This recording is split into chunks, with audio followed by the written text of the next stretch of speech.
नमस्कार दोस्तों, आज के इस वीडियो में बहुत ही महत्वपूर्ण बातें होने जा रही हैं, इसलिए मैं कहूँगा शुरू से लेकर अंत तक इस वीडियो को देखना आपके लिए बहुत ज़रूरी हो जाता है। दोस्तों, अपमान करना किसी के स्वभाव में हो सकता है, पर सम्मान करना हमारे संस्कारों में होना चाहिए। सब कुछ हम नकल कर सकते हैं, पर अपने चरित्र और व्यवहार की नकल नहीं कर सकते। और जब आपका चरित्र अच्छा होता है, आपका व्यवहार अच्छा होता है, तो आपका बिजनेस भी अच्छा होता है। आप कोई भी बिजनेस कर रहे हो, जिस बिजनेस में आप हैं, उस बिजनेस में मैं आपको 3 बातें बताना चाहूँगा। यदि इन 3 बातों की आप पूरी तरह से फॉलो कर लेते हैं 3 बातों को, तो आप अपने बिजनेस में करोड़पति बन सकते हैं। आप लखपति नहीं, अरबपति बन सकते हैं। और यदि इन तीनों टिप्स को आपने यदि अपने बिजनेस में शामिल नहीं किया, तो आपकी बिजनेस संदिग्धता में आ जाएगा। मित्रों, वो 3 बातें कौन कौन सी हैं, आइए इस वीडियो में शुरू करते हैं। देखिए, हर बिजनेस को शुरू करने के लिए पहली मूल आवश्यकता क्या होती है? पैसा, मनी। जब मनी आपके पास आएगी, तो निश्चित रूप से आपको उसमें खर्च करना पड़ता है, बिजनेस में लगाना पड़ता है। और जब बिजनेस में आप लगाते हैं, तो उसका प्रॉफिट कमाना आपका दायित्व हो जाता है। हर बिजनेस आपसे ये कहता है कि आप मेरे से कुछ न कुछ कमा के निकलो। हर माँ बाप आपको दुकान पर, बिजनेस पॉइंट पर जब भी भेजते हैं, वो आपको एक आशीर्वाद देते हैं। आपने ध्यान से सुना होगा तो उस आशीर्वाद में ये सारी बातें शामिल होती हैं कि मेरा बेटा एक संपन्न आदमी बने, इसका बिजनेस अच्छा चले। और उस अच्छा बिजनेस चलने के लिए सारी बातें पॉजिटिव होने के बाद भी आप यदि ये 3 गलतियां कर देते हैं, तो आपका बिजनेस लंबे समय तक नहीं चल पाता है। पैसा आपने कमाया, बिजनेस में बहुत अच्छा कमाया, मगर उसके बावजूद उसमें खर्चे क्या क्या करने हैं आपको, ये काम आपको नहीं आता, तो आप बिजनेस में चाहे कितने भी कमा लें, आप सफल नहीं होंगे। एक सफल बिजनेसमैन को, या यूं कह सकते हैं एक सक्सेस बिजनेसमैन को, या एक सफल व्यापार को खर्चे कैसे करने चाहिए, कौन कौन से खर्चे आपको अपने बिजनेस पॉइंट पर करने हैं और कौन कौन से खर्चे आपको अपने बिजनेस पॉइंट पर नहीं करने हैं, या यूं कह सकते हैं किन किन खर्चों से आप बच सकते हैं और कौन से खर्चों में आप ज्यादा खर्च कर सकते हैं। अब बात आती है बिजनेस में कौन से खर्चे पहले करने चाहिए। देखिए, जहां बिजनेस होता है वहां कई तरह की डिमांड्स होती हैं, और वो डिमांड्स कुछ ऐसी होती हैं जो बिजनेस के लिए बहुत सहायक होती हैं, और कुछ डिमांड्स आपके कर्मचारियों की ऐसी होती हैं जो उनकी सुविधाओं के लिए होती हैं। मैं पहले कहना चाहूँगा, फर्स्ट ऑफ ऑल आपको वो खर्चे करने चाहिए जो बिजनेस करने में सहायक हो सकती हैं आपके कर्मचारियों के लिए। उन खर्चों को करना चाहिए। अब वो बिजनेस करने में कौन कौन सी खर्चे आपको सहायक हो सकते हैं, जैसे मान लीजिए आपको बिजनेस पॉइंट पर कोई ऐसा इक्विपमेंट लाना है जो आपके बिजनेस पॉइंट के लिए आपके काम करने वालों की एनर्जी बढ़ा सकता है, काम करने की स्पीड बढ़ा सकता है, या काम करने के आवर्स कम कर सकता है। ऐसे आपको इक्विपमेंट लाना चाहिए। दूसरी बात, कई बार आप क्या करते हैं, साधन प्रसाधन की चीजें, यानी लग्जरी चीजें जो ऐशो आराम के लिए लाते हैं, मैं कहना चाहूंगा वो भी लाइए। क्योंकि जब आदमी पैसा कमाता है तो किस लिए कमाता है? ऐशो आराम के लिए कमाता है। मगर वो फर्स्ट ऑफ ऑल नहीं होनी चाहिए, वो लास्ट में होना चाहिए आपको। और तीसरी बात मैं कहना चाहूंगा कि अपने कर्मचारियों के ऊपर आप इन्वेस्ट कीजिए। कर्मचारियों के ऊपर इन्वेस्ट करने का मेरा मतलब ये है कि उनकी स्किल है उसको बढ़ाइए। कैसे उनकी स्किल बढ़ा करके आपका बिजनेस कैसे ग्रो करेगा, ये बातें आपको ध्यान करनी चाहिए।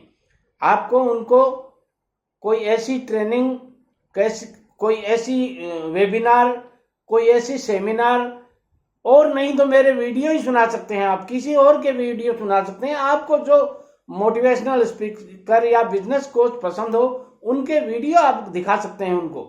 विवेक बिंद्रा जी हैं, सोनू शर्मा जी हैं, वो उज्जवल पाटनी जी हैं, बहुत अच्छे अच्छे स्पीकर हैं, तो उनके वीडियो दिखा सकते हैं। और नहीं तो मेरे SN शर्मा मोटिवेशनल स्पीकर के वीडियो आप दिखा करके उनको मोटिवेट कर सकते हैं। तो खर्चों पे कंट्रोल जो आदमी नहीं करता है या उल जलूल खर्चा करता है, वो अपने जीवन में सक्सेस नहीं हो सकता, सफल नहीं हो सकता और अच्छा बिजनेसमैन नहीं बन सकता। अब बात आती है दूसरी बात क्या है, जब आपने खर्चे कर लिए, पैसे कमाए आपने, उसके बाद में खर्चे कर लीजिए, मगर खर्चे करने के बाद में आपको बचत जरूर करनी चाहिए। बचत यानी सेविंग। और जो आदमी बचत करना सीख गया उसका जीवन बहुत ही सुखी हो जाता है। मेरे पिताजी कहा करते थे कि जो आदमी जवानी में बचत करना सीख लेता है, यानी छोटी उम्र में बचत करना, 21 से 25 साल की उम्र से ही बचत करना शुरू कर देता है, सेविंग करना शुरू कर देता है, उसमें भी 3 बातें निकल के आ जाती हैं। पहली बात, उस आदमी की बचत धीरे धीरे रेगुलर होनी चाहिए। दूसरी बात, उस आदमी की हॉबी हो जाती है, आदत हो जाती है, बचत करने में आनंद आने लग जाता है। और जिस आदमी को बचत करने में आनंद आने लग गया वो फालतू के खर्चे नहीं करते। और जब फालतू का खर्चा आदमी नहीं करता है तो उसके चरित्र पर कोई दाग धब्बा लगने की गुंजाइश बहुत कम हो जाती है। तो आप अच्छी बचत कीजिए। अब बात आती है बचत कैसे करें। मैंने एक वीडियो बना रखा है ऑलरेडी, आप वो वीडियो देख सकते हैं कि बचत करके पैसा कैसे कमाया जा सकता है। वीडियो का टाइटल है ये, आप देख सकते हैं उसको और अपने जीवन को नई दिशा और दशा दे सकते हैं। अब तीसरी बात जो मैं बताने चाह रहा हूं वो बहुत ही महत्वपूर्ण है आपके जीवन के लिए। यदि आप छोटी उम्र के हैं, गांव से हैं, शहर से हैं या कम पैसे कमाने वाले हैं, तो भी इस बात को या जो आगे वाली मैं तीसरी टिप देने जा रहा हूं, इस तीसरी टिप को यदि फॉलो करते हैं आप तो अपने जीवन में बहुत सक्सेस हो जाएंगे, बहुत सफल हो जाएंगे। वो तीसरी टिप है, पहली मैंने बताया पैसा कमाओ और खर्चे पे कंट्रोल करो। दूसरा, पैसा कमा करके बचत करो। और तीसरा यानी सेविंग करो। और तीसरा, इन्वेस्टमेंट सही जगह करो। देखिए, इन्वेस्टमेंट सभी करते हैं मगर कौन सी जगह करना है ये आपको तय करना है। कौन सी जगह इन्वेस्टमेंट करने से आपका पैसा 2 साल में, 1 साल में, 3 साल में, 5 साल में, 8 साल में, 10 साल में दुगना होता है। ये सारी बातें होती हैं जो मैंने बताई हैं। आप कहते हो 1 साल में दुगने, अरे भाई आजकल जमाना ऐसा है, सोशल मीडिया का जमाना ऐसा है, इसमें 1 साल में नहीं 1 महीने में दुगने हो जाते हैं और वास्तव में होते हैं। आप कहोगे दादाजी ये क्या मजाक है। मजाक नहीं कर रहा हूं मैं। शेयर मार्केट एक ऐसा फंडा है, वहां आपका पैसा 1 महीने में दुगना भी हो सकता है, मगर वहां रिस्क बहुत ज्यादा है। जब कोई चीज, कोई भी काम जहां ज्यादा रिस्क होगी वहां ज्यादा गेन होगा, ज्यादा लॉस होने की संभावना रहती है।